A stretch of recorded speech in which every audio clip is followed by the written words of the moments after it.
கிருஷ்ணகிரி மாவட்டம் மத்தூர் அருகே அரசு உயர்நிலைப் பள்ளி எதிரே இயங்கும் ஒரு மளிகை கடையில் மது விற்பனை செய்யப்படுவதாக புகார் எழுந்துள்ளது. இதுகுறித்த கூடுதல் விவரங்களை செய்தியாளர் ரமேஷ் வழங்க கேட்கலாம். ரமேஷ், அரசு பள்ளி எதிரே மளிகை கடையில் மது விற்பனை என்கிற செய்தி அதிர்ச்சி அளிக்கிறதே. இது குறித்து விரிவான விவரங்களை பதிவு பண்ணுங்க. மோகன், கிருஷ்ணகிரி மாவட்டம் மத்தூர் காவல் நிலையம் எல்லைக்கு உட்பட்ட ஒட்டப்பட்டி கிராமத்தில் அரசு உயர்நிலைப் பள்ளி எதிரே இயங்கும் ஒரு மளிகை கடையில் எந்நேரமும் கள்ளத்தனமாக மது விற்பனை செய்வதாக கிராம மக்கள் குற்றச்சாட்டு வைத்திருக்கிறாங்க. அதே கிராமத்தைச் சேர்ந்த ஆனந்தன் என்பவருக்கு சொந்தமான மளிகை கடையில் அனைத்து விதமான மது பாட்டில்களும் குளிரூட்டப்பட்டு அரசு நிர்ணயம் செய்த விலையை விட பாட்டிலுக்கு 30 ரூபாய் முதல் 50 ரூபாய் வரை கூடுதலாக விற்பனை செய்யப்படுவதாகவும், நள்ளிரவு நேரங்களில் அடையாளம் தெரியாத நபர்கள் நடமாட்டம் அதிகரித்து பெண்கள் மற்றும் குழந்தைகள் நடமாட முடியாத பாதுகாப்பற்ற சூழல் நிலை வருவதாகவும் வேதனை தெரிவித்தாங்க.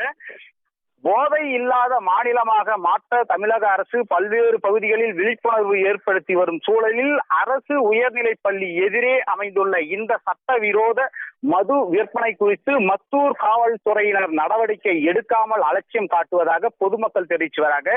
எனவே அசம்பாவிதம் ஏற்படும் முன் மாவட்ட நிர்வாகமும் காவல்துறையும் உடனடியாக தலையிட்டு தகுந்த நடவடிக்கை எடுக்க வேண்டும் என கோரிக்கை வச்சிருக்கிறாங்க. மோகன், விவரங்களையும் காட்சிகளையும் வழங்கியதற்கு நன்றி ரமேஷ்.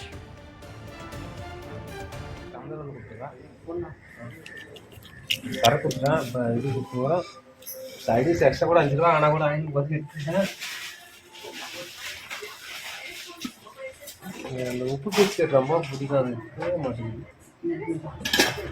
அதுவா? வேற என்ன இருக்கு?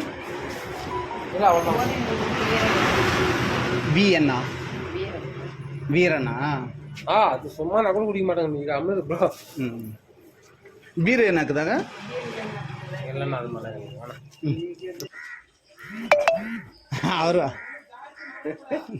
நான் வாங்கிட்டு அவரு நான் வாங்கிட்டு மென்ஸ் கிளப்பா ಮಾಡಿ ಮೆನ್ಸ್ ಕ್ಲಬ್